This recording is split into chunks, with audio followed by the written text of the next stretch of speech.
ভিডিওর সাথে কিছু মানুষের মিল আছে। তাহলে ভিডিওটা মেয়েদেরও চারটা কেন, দেখবেন। মেয়েরা আরো বেশি করবে, কারণ মেয়েদের এনার্জি অলওয়েজ বেশি থাকে। ছেলেরা যদি 4টা বিয়ে করতে পারে তাহলে মেয়েরা পারবে না কেন? অবশ্যই পারবে, কারণ নারী পুরুষ সমান অধিকার। আর যদি একটা কথাই চিন্তা করি তাহলে মেয়েদের চেন কোনো কাজে লাগে না, চেন খুলে মোতার অধিকার তো তাদেরও আছে। মালে আসেন, একটা চাবি দিয়া যদি 4টা তালা খোলা যায় ওটাকে বলা হয় মাস্টার কি, আর একটা তালা যদি 4টা চাবিতেই খুলে সেটাকে বলা হয় খাঙ্কি। ধরেন আপনি 4টা ইঁদুর পালেন, আপনার কাছে গর্ত আছে একটা, বাহিরে অনেক বৃষ্টি, বুঝেনি তো ওয়েদার ডিমান্ড, এখন 4টা ইঁদুরের একসাথে গর্তে ঢুকতে হবে, তখন আপনি কি করবেন? ধরলাম উপরে নিচে মিলাইয়া আরো 2টা আছে, হ্যাঁ, তাহলে 4 নাম্বার ইঁদুরটা কই যাবো? কানের ফুটা দা না নাকের ফুটা দিয়া? হ্যাঁ, তার মধ্যে মাসের মধ্যে 7 দিন থাকে লকডাউন।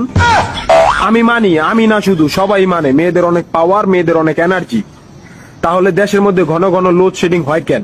আমার মাথায় কোনোভাবেই ঢোকে না। একটা ছেলে যদি 4টা বিয়ে করে, 4টা ঘরে যদি 10টা সন্তান থাকে, তারপরে বাপের নামে একটাই থাকবো।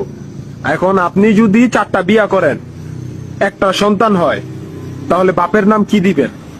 সলিমুদ্দিন, কলিমুদ্দিন, আনোয়ার, মনোয়ার, নাকি গড়ে মিলাইয়া জানোয়ার?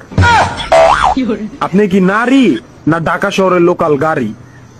30টা সিট ফুল, 20 জন দাঁড়ানো, তারপরও বলে পিছনে সিট খালি, ওঠেন তাড়াতাড়ি, পিছনে সিট খালি, ওঠেন তাড়াতাড়ি। শুধু এই সমস্ত মেয়েদের কারণে পুরা নারী জাতির সম্মানহানি হয়।